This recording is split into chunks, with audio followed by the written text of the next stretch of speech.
Now I come back to the analog channel coil setting, transducers, 500 volt input, but the label is not the rotary anymore, it is linear.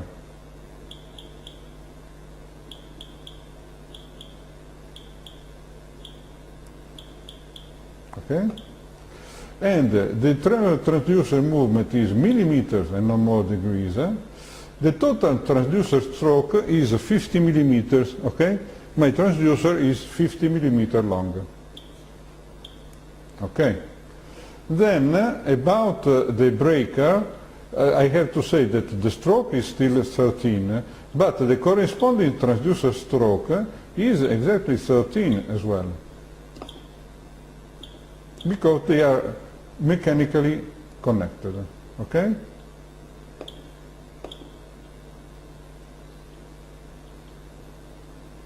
Okay. Now I go to transducer calibration and I repeat the calibration, but now it is a different situation. Instead of having the rotation, I have the linear movement. You see? Now the position referred to the transducer is 36 millimeter, 72% of its stroke, of its total stroke. The circuit breaker is open. And now I have ready the close command.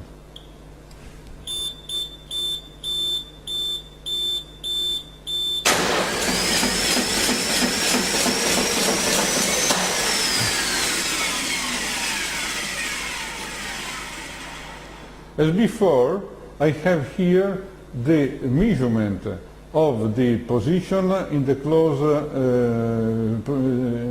the stroke in the closed position of the circuit breaker, the actual transducer stroke, the error, and so on. You can see that there is a difference as compared to the movement, the calibration that I have made on the rotation. It is because on the rotation I have an error because of all the leverages in between, but now here I am 100% sure that the actual stroke is this one. The calibration is completed, I can quit. Okay? I can set again datum points, but I can leave the values as before because they are referred to the actual position of the circuit breaker, so they don't change. They don't change with the transducer. I come back, and I am ready for testing. Okay?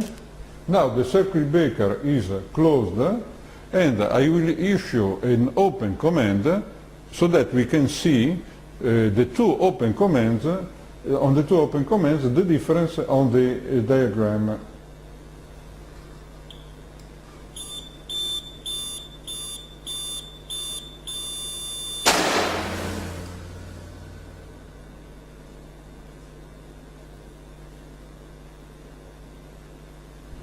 Here it is, okay, so again, move T2, up, okay, zoom, have a look.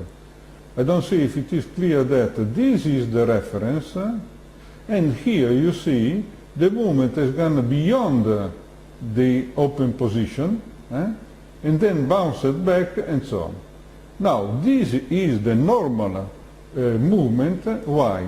Because you can understand that there is a huge mechanical energy in all these mechanisms, and as the circuit breaker is opened, there is a shock absorbed, by the way located here, that is taking this energy and dumping it.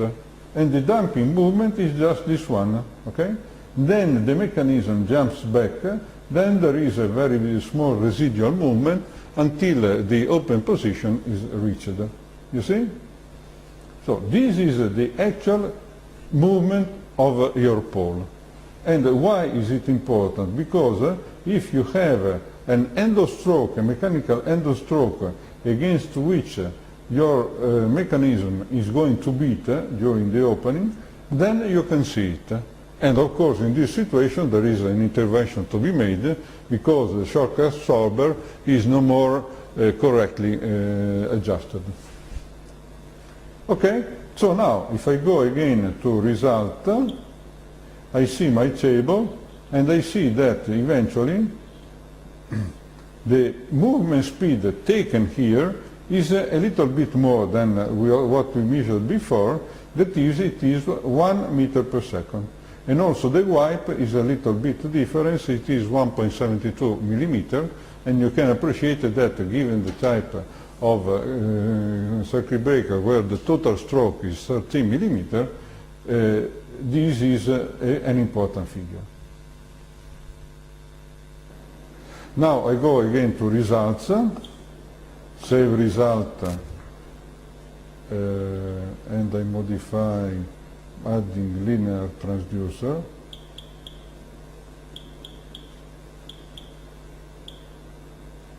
Okay, and that's it. Of course, this test has to be repeated for the close command, and if you have, as in our instance, if you have mounted 3 transducers, one for each phase, you have to repeat the open and close transducer movement on the 3 phases.